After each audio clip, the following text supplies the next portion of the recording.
the girls. So it's like it's been proven multiple times, even on the show, even. Yeah. All right. What's the one core lesson out of all Andrew's hundreds of great lessons that is for you? Like, if you could, your one favorite lesson that he taught. I made this one. My background. I saw his old Twitter account of Udon. Yeah. I just made it on the plane. Yeah. He said, "How foolish a man can be to breathe air, feel the warmth of the sun."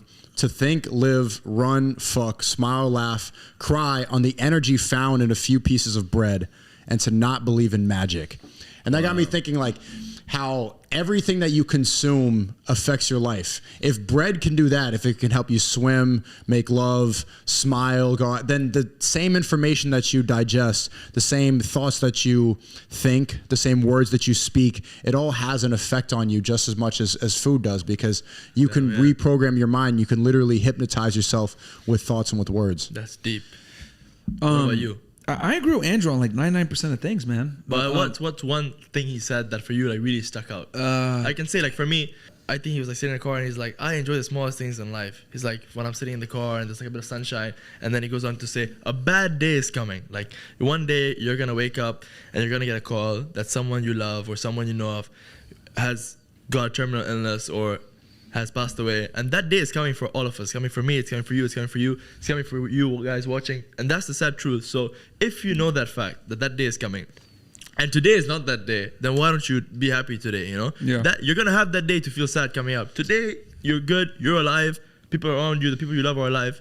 Take that into consideration, be happy, you know? This is something, because and me and Andrew, like I said before, we agree on a lot of things, and we say the same things in different ways. So like one thing that he said that I also said one time was, and it's amazing, like, because we brought this guy on our show one time named Skippy, right? And he's this guy that's known for being a virgin. He had been on like TLC or whatever. And, you know, he talks about, I'm depressed and all this other stuff. But what he doesn't realize is that a lot of his issues that he has comes from his own inadequacies, right? Incompetence. And incompetence is just being lazy. And I remember asking him, Skippy, where do you live? The United States. Do you have running water? Yes. Do you have food on the table? Yes. True. Do you have a family that cares about you? Yes, etc. You have nothing to be crying about. True. Right?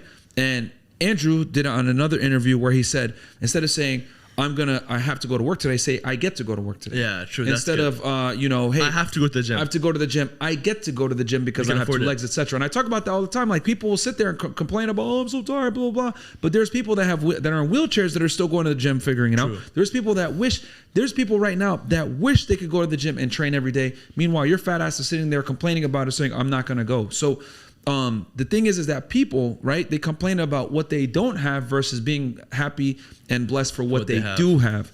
And I always tell people, if you got running water, you got food, you live in the United States, etc., you live in a first world country, you're over here complaining to me. Yeah, alhamdulillah. Like, you're complaining to me and you're on fucking internet? Yeah. Shut the hell up. Well, the new religion's woke. The new religions, that's why that people live in a world of complaining, because if you don't believe in anything, then you get your satisfaction from being dissatisfied and being able to complain about things. And they don't want you to be grateful. They want you to be looking for the next thing. Yes, it's short-term satisfaction all the time. I saw this video of this girl. She was at a Home Depot, and the lady that was like putting in the gas said, "What would you like, young lady?" And she wanted a whole 2-minute rant. Guess what about being misgendered, because she was they, them, and she's like, but I'm not even, I can't believe that she would call me like a lady, but like she had good intentions when she did it. And so I'm like, but I know she's happy, but I'm not sure what to feel. You know what you should feel? You should be thanking God that your life is so easy that this is even considered a problem. Yeah. The fact that you're even able to complain about this, you should be on your knees thanking God that you're alive right now to be so privileged. Someone in Syria just got an earthquake and someone called you a nice young lady and you're mad about it. Privilege, I say this on a podcast all the time. Privilege is invisible to those that have it. And the thing is in the first world, etc., people don't appreciate what they have, because a lot of people in the United States don't have passports. They've never been to a poor country. And the other thing too, and I thank my parents for this, right? Growing up in New York City in the 90s, right? When it was we didn't grow up rich. We grew up actually fairly poor. My dad was a cab driver, got hit multiple times by people, whether he got run over, robbed, etc. We were in Brooklyn. And back then in the 90s and 80s, it was a very dangerous time to be in New York City. My mom didn't work, and my dad One time I'll never forget, he got hit by a guy and got left there, and he had to wear a cast. Obviously, he didn't want to take welfare, so what he did was he just drove the cab with a cast, and my mom would go down 2 stories every single day, bring him upstairs, and he did this for months, right? And he didn't have insurance.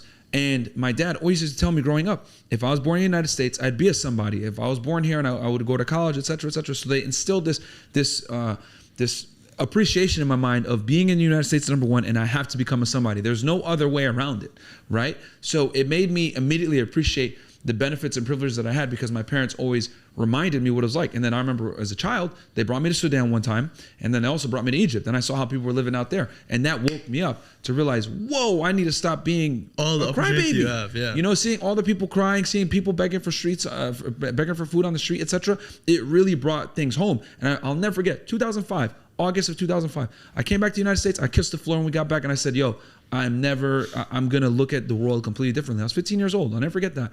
But you need experiences like that sometimes to snap you back into reality, to realize you are privileged. You need to stop being a pussy, etc. Which is why when I see people crying or fat or, oh, I don't know where, blah, blah, blah, I'm like, yo, stop being a fucking pussy. Yeah. Like, yo, do you have running water? Yes. Do you have food? Yes. Do you have a family? Yes. Do you live in a first world country? Yes. Do you have the internet? Yes. You have no excuse to be a crybaby. Fact. What are you talking about? Yeah. There's people that don't even have hands, people that don't have feet. There's kids getting blown up in Syria, like you said before. And nobody, like people think, oh, I'm mad because there's no Wi-Fi in this area. And it's crazy to me how people are so soft. Yeah.